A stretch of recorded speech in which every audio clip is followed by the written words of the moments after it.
आजी छान गोष्टी सांगणार आहे आज आपल्याला. सांगा आजी. हा, चौघी जणी सुना असतात. हम्म.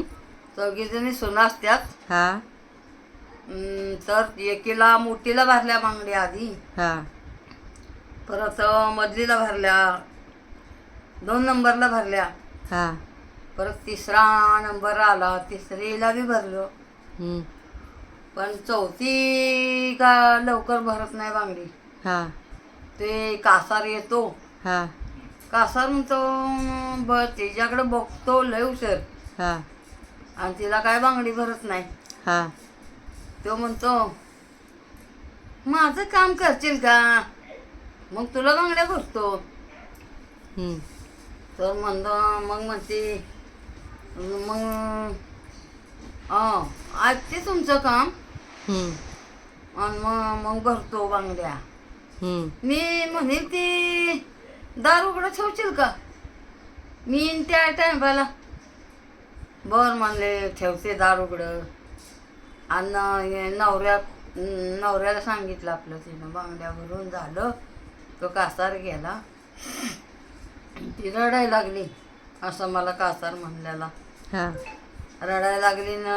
म्हणला बर तू रडू नको, आम्ही करतो काम. ती हम्म. मग ती झुकते त्या जाग्यावर नवऱ्याला झुकवला, हम्म. आणि कासार आला तसं तिचं मुंडकं तोडलं, हम्म. आणि तिच्याच छातीचा आडाव गेलं मुंडकं त्याचं, हम्म. त्या बायच्या. हम्म. आणि परत म्हणले आता नाही नशीब माझं चांगलं, हम्म. तर कासार नेईल तिकडं मी नाही जाते, तर काय करू. हम्म. गेली आपली. मग एक झाड येतं जांभळाचं. हम्म. ती म्हणते मला आता भूक लागली, मी जेवली नाही. हम्म. जांभळं खायचे, ते दिसलं झाड. हम्म. तर कासार चढल्यावर हम्म. तर ती एक फळ असतं ऊसाचा, हम्म. त्या ऊस तोडे असते तिथं. हम्म. ते पाष्टी खाली त्या बिचारीला दडवते ती, हम्म. आणि ती मग येतं खाली जांभळ कावळावर वट्यात घेऊन. आणि गोरीबाईकडे गेली का, तर माणसं म्हणते ती गेली गोरीबाई.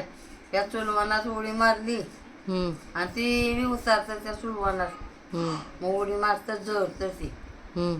आणि मग ती ऊसतोडी तिच्या घरी घालवते तिला. होय. बस एवढंच असतो. एवढंच असतं.